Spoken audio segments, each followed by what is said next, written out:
Well, good morning. Good morning. Happy Tuesday.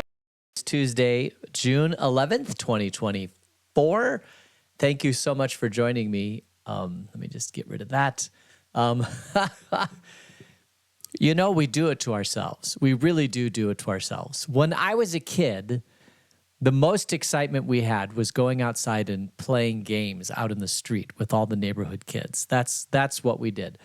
But today, modern society has gotten so, it's good, right? I can talk to you and do a Bible study over the internet, over this wonderful technology that we have.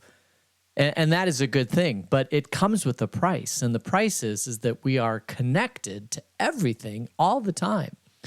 So I bring this up because I moved my son to Minnesota. I helped move my son. He did most of the work. I just drove a truck, but helped my son move to and my daughter-in-law to move to Minnesota. And as happens, I have an iPhone that kind of just died on me, and it's been limping along. But I decided that it was time to get a new phone. Now, normally what I do is I go onto eBay or Amazon and buy the cheapest model from 5 or 6 years ago. But someone was telling me that AT&T, which is my carrier, was having a sale, so I should go in there and talk to them. So I went in, and sure enough, they're having a sale on Apple or on the Apple iPhone 14s, because the 15 models are now out, but they're selling out on the old 14s, and they're pretty much giving them away. It is cheaper to actually buy on their plan an Apple phone. I think I pay $2 a month for the next 3 years, and so the downside is that you've got to have a contract with Apple for the next 3 years. But I've not with Apple, AT&T, but I've been on AT&T for 30 years, so it's not like I'm going to get rid of AT&T. Although once Elon Musk comes out with his Elon Musk phone, I shouldn't say it that way. So Elon Musk is launching satellites into space. And because it's these low-level satellites, you'll be able to get internet service anywhere in the world. And that's the whole purpose of it, is that no matter where you are, you can get internet service. I think he's launching 24,000 satellites or something like that. So those satellites will be able to get internet service. And so there's going to be a phone system attached to that. And it'll be the Starlink phone or whatever. But it just came out yesterday that those rumors are not true, that there really isn't a Starlink phone coming out. I've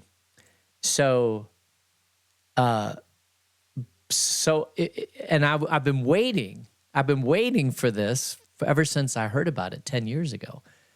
And because the ability to talk on the phone no matter where you are in the world is just really interesting, and I'd like to be able to do that. I do a lot of hiking here in southern Arizona, and there are a couple places. If you start at the Gabe Zimmerman Trailhead and go north to Posta Comada Ranch, that is from milepost 4 to 7, so it's about a 3-mile stretch.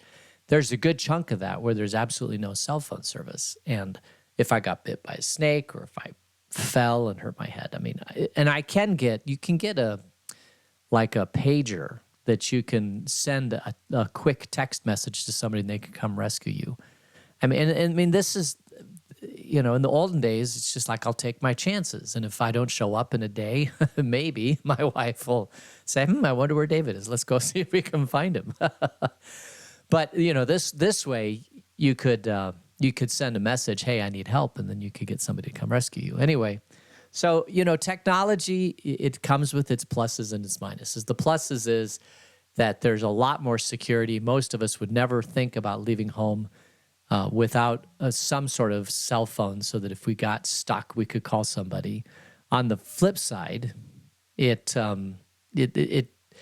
means that when you get a new iPhone and you have to switch from your old iPhone to your new phone, it takes an enormous amount of time to kind of get everything set up to where it was. It's no longer just open it up and activate it. We're talking about literally 12 hours worth of work to switch from the old to the new, which is just crazy. But the good news is that there's more features and all those sort of things. So anyway, all right. So I don't know why I launched into that. I guess it's because I don't have I have an Apple Watch, and it doesn't have all the settings on it yet, and that's upsetting for me. So I'll have to spend more time figuring out what that is. All right. So let's go over to our birthdays and see what birthdays we have today. It is June 11th, 2024. Let's see, June 11th, 2024. I'm sorry about this. Yes, Dorothy von Bismarck has a birthday today. So Dorothy, happy blessed birthday to you. All right. What else? I think that's about it. I've rambled long enough. Let's get into our study. We're still in 2 Kings chapter 2. We left the story yesterday with Adonijah coming to Bathsheba asking for a favor. And the favor was that he could have one of David's concubines. And this is Abishag the Shunammite. And this is a little bit of an insurrectionist type of thing. And when Solomon became king, Adonijah begged to be spared death, and Solomon said, "Yes, if you mind your manners, if you behave yourself, we'll let you live." But this is a little bit of an insurrectionist move, and the question is, what's Solomon going to do about it? That's basically the bottom line. Is he going to allow this to go and fester and potentially be a threat to his reign, or is he going to put an end to it? And this is like one of his first tests of leadership as a king. And it is really a test of leadership because people are looking at him now saying, what is he going to do? My son just recently moved to a small town in Minnesota. And you know that as he walks around, as they both walk around and interact with the community is looking at him saying, okay, are you honest? Do you have integrity? Is your word good? I mean, all these different things that matter a lot in a small town that don't matter a hill of beans in a large town. If you live in a large city, nobody cares about your integrity. They just want to know, do you have green money to give? That's all we care about. Large cities aren't built on relationships like that, but small cities are, small towns are. In small towns, it doesn't matter how much money you have or where where you hail from or whatever. What matters is your integrity and your honesty and can they trust you? And so for the first, I don't know what it is, but I mean, you'd think, for the first couple weeks, and maybe it is first couple weeks, but it could be for the first year or two. It depends upon how long it takes. So anyway, the same thing is true with Solomon. He is now, everybody's looking at him. How are you going to respond to this threat? And are you going to be a pushover king or are you going to be a strong king? And that's really what it comes down to. And so let's find out what Solomon does. So we'll begin, I think we already read this, but we'll start reading in chapter 2, verse 19. When Bathsheba went to King Solomon to speak to him for Adonijah, the king stood up to meet her, bowed down to her, and sat down on his throne. And he had a throne brought in for the king's mother, and she sat down at his right hand. So we talked about this, how this is, he is giving her a bit of royal authority by getting her a throne to sit next to him on his right hand. So he obviously respects his mother a lot and looks to her for guidance and counsel. So that's a lot of power that Bathsheba has. So let's just see how this all plays out.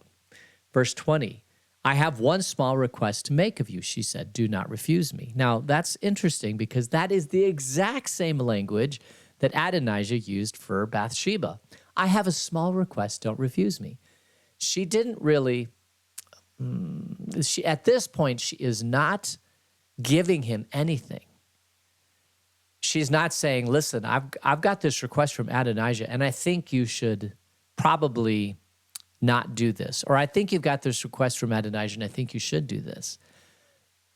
She's really not giving him anything. All she's doing is repeating word for word what Adonijah has said. You know, it's interesting. If you go to if you follow anything, mostly politics, the way that the story is covered reveals somebody's hand long before the information in the story is covered. And so you might have a story about a senator, and let's say the senator has been accused of something. Well, basically, the way that they present the story shows their hand and will say whether or not the person believes the senator is guilty or innocent from the moment.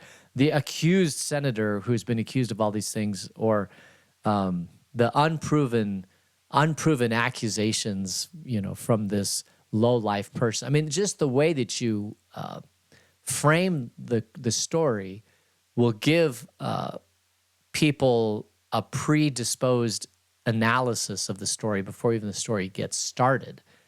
And Bathsheba has the opportunity here to help frame the question in such a way that Solomon has no choice but to answer it one way or the other. But she does not want to give Solomon anything more than the information. And so she's just repeating verbatim what it is that Adonijah has requested. She says the exact same words from Adonijah: I have one small request, and don't refuse me. So the king replied, make it my mother, I will not refuse you. So she said, let Abishag the Shumanite be given in marriage to your brother Adonijah. So now she is basically saying, because the request is, would you present this before Solomon? And she said she would do that. And this is actually the request that she has been asked to put before him. Let Abishag the Shumanite be given in marriage to Adonijah. And so now we're into, what is the king going to do? How's he going to respond to this? Verse 22. So Solomon answered his mother, why do you request Abishag the Shumanite for Adonijah? You might as well request the kingdom for him. After all, he is my older brother. Yes, for him and for Abiathar, the priest of Joab, son of Zeruiah. Then King Solomon, so he realizes, so this is good, because he realizes right off the bat that this is not a small request. He realizes that this is an insurrectionist move. It's like, why are you asking this question? You might as well request the whole kingdom. If I do this, then there is a pathway for Adonijah to take over as king and have an insurrection. This is crazy. He's my older brother, and Abiathar, the priest of Joab, the son of Zeruiah. So he recognizes almost immediately, and we do know this, that King Solomon is one of the wisest men that ever lived. As a matter of fact, we'll find out later how wise he is.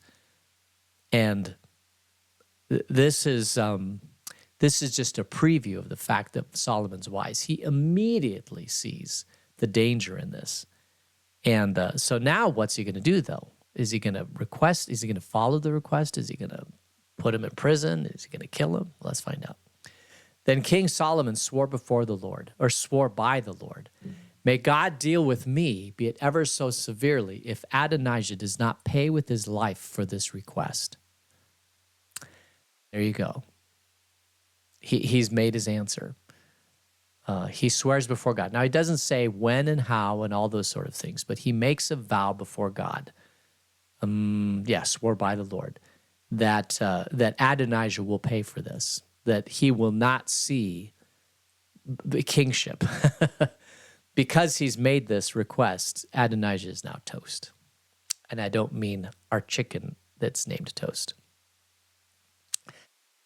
And now, as surely as the Lord lives, he who has established me securely on the throne of my father David and has founded a dynasty for me as he promised, Adonijah shall be put to death today. So King Solomon gave orders to Benaiah, the son of Jehoiada, and he struck down Adonijah and he died. So it was that quick. Adonijah had the opportunity to live But he was always going to be a threat. He wanted to be king. And Solomon was wise, I think, to say, listen, if you keep your hands clean, you can remain alive. But the moment that you don't, you're dead. And the thing is that a lot, and you know this about people, people never, people can change because the power of the Holy Spirit can come and change a person. I've seen it in prison. But barring the power of the Holy Spirit coming into a person's life, barring a huge change of heart and a huge change of attitude in a person's life, there is really never an opportunity for a person to change, even at the threat of death. Solomon said, listen, if you keep your hands clean, you can stay alive. Well, maybe Solomon knew that Adonijah couldn't keep his hands clean. Maybe he knew that he was always going to be after the throne. And so maybe Solomon basically just watched, and at the first misstep, he was going to put him to death. And it's good for Solomon that way because on the first hand, it shows grace, right? He's not killing him just because he wants power, but he's putting him on a short leash. And as soon as he tugs on that short leash, Solomon's going to put him to death. Well, he tugged on the short leash, and now Solomon puts him to death. It's good for Solomon. I think Solomon is a wise leader, obviously, and I think he dealt with it well. It's unfortunate that he has to kill somebody, but here's the other thing about being a leader, and we saw this with David, is that sometimes you have to do hard things when you're a leader to protect the kingdom, to protect the dynasty, I guess you would say. When you are in a position of power, there are always going to be people that are after you. If you look at the Roman Empire, I'm always amazed at the Roman Empire, or even the Jewish Empire, King Herod. They're always, especially in the Roman Empire, though, they were killing brothers and nephews and nieces and all these different things all the time. And you say, how could they do that? That's family. But first of all, they had no choice. They're protecting the dynasty.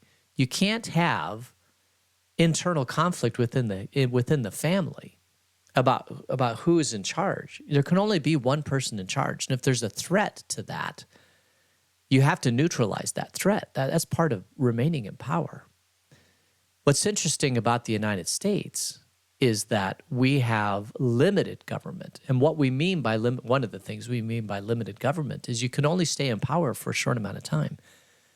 You say, well, yeah, but the senators in the House, they can stay in power. The Supreme Court, they stay in power forever. Yeah, but there's a whole bunch of them.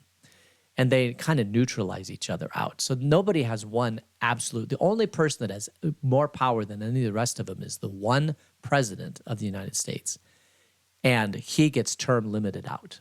We saw early on in our republic that we couldn't have that person serve too long because then they could get entrenched power. And so, but the downside is 8 years is really not enough time. I think you get the first 4 years, you're really trying to figure out what you're doing. And then the next 4 years is kind of where you get to do what it is that you kind of plan to do after you've gained the trust of the people and learned all the systems. That's really where it comes, because it does take some time. I mean, most of these people that run for office are fast learners, but it still takes a lot of time to figure out how it is to lead. And then you only get 8 years, and then you're done, right? Unless I guess you become a senator, and then you have some sort of bully pulpit or something like that. But it's unfortunate because the longer you serve, like for example, in pastors, they say that a pastor really can't understand the job until he's been on it for about 10 years. So, and when I was an engineer, I didn't really understand. I mean, it took me 5, 6, 7 years just to really understand the job that well. I mean, anytime you go to a new job, it takes time to figure it out. Solomon is figuring it out, but he's wise. He puts Adonijah to death quickly. All right, so verse 26. To Abiathar the priest, the king said, "Go back to your fields in Anathoth. You deserve to die, but I will not put you to death now, because you carried the ark of the sovereign Lord before my father David and shared all my father's hardships. So Solomon removed Abiathar from the priesthood of the Lord, fulfilling the word of the Lord had spoken at Shiloh about the house of Eli. So he doesn't put Abiathar, who was complicit in this, to death, mostly because he had been faithful to his father with the Ark of the Covenant. So, and Abiathar is just an advisor. He's not as much of a threat as Adonijah was. Solomon feels like he can deal with this threat to the throne, because what's he going to do? I mean, he can't. The one person that he could kind of cling to get into power would have been Adonijah, and Adonijah is now dead. All right, but there's still one more person, if you'll remember, that Adonijah had tried to take the throne before Solomon became king, and one of the people that he aligned himself with Joab, which is King David's chief of the armies. And Joab may have been pulling the strings behind the scenes with Adonijah.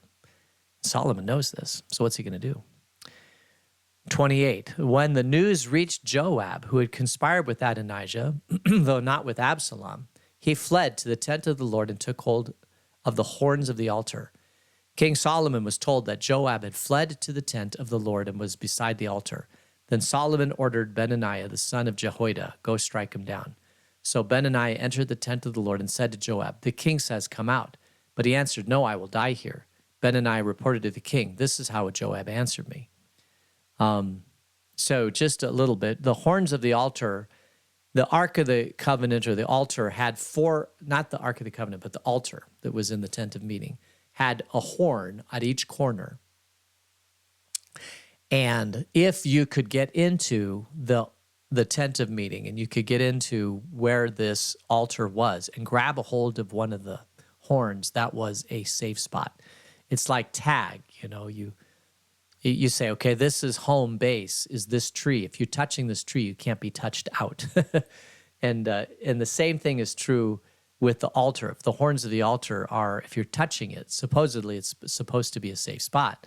So Joab goes into the altar, touches the horn, and he says, come out. And he goes, no, I'm not coming out. Well, obviously, he's going to die. Even if it may be quick, or it may be that he starves to death or has no food or drink. It may be a safe spot for a while to allow some conversation, but there's no way he's going to get out of it. So Benaiah goes back to him and says, listen, he's holding onto the horns of the altar. He's home base. You can't tag him out. He's I can't kill him because he's touching the altar. Verse 31. Then the king commanded Benaiah, do as he says, strike him down and bury him, and so clear me and my whole family of the guilt of the innocent blood that Joab shed. The Lord will repay him for the blood he shed, because without my father, David knowing it, he attacked 2 men and killed them with the sword. Both of them, Abner son of Ner, commander of the Israel's army, and Amasa son of Jether, commander of Judah's army, were better men and more upright than he. May the guilt of their blood rest on the head of Joab and his descendants forever. But on David and his descendants, his house and his throne, may there be the Lord's peace forever. So while Joab is having this judgment passed upon him, Solomon brings up the fact that even when he was faithful to David, he wasn't really faithful to David. He killed Abner, the son of Ner, and Amasa, son of Jether.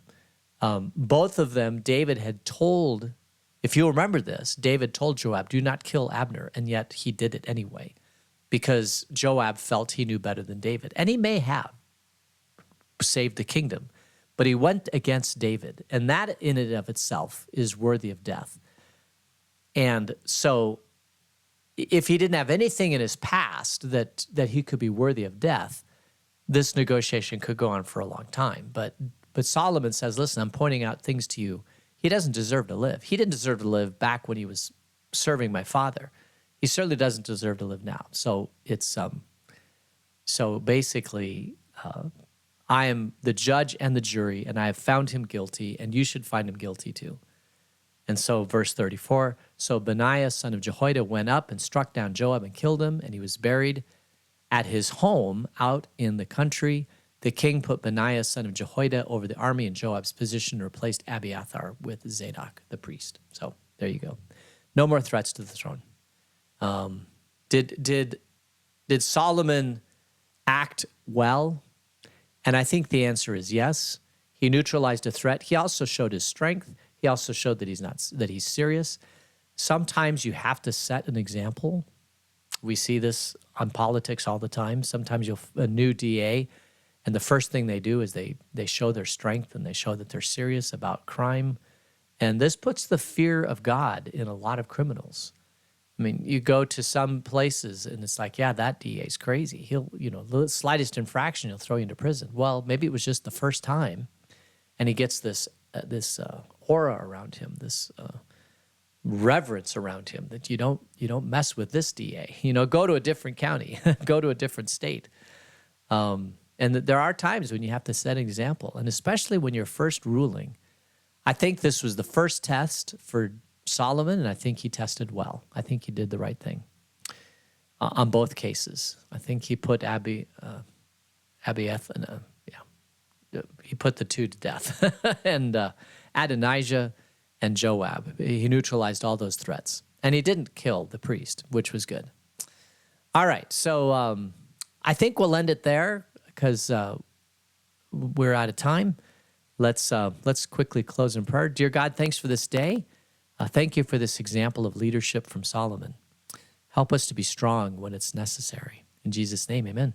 All right, so have a great day in the Lord. Enjoy your day. Let me look over here. See, we've got all you people joining me. Thank you so much. I appreciate it. And I guess I will, there we go. We will see you all tomorrow. Take care. God's blessings. Bye.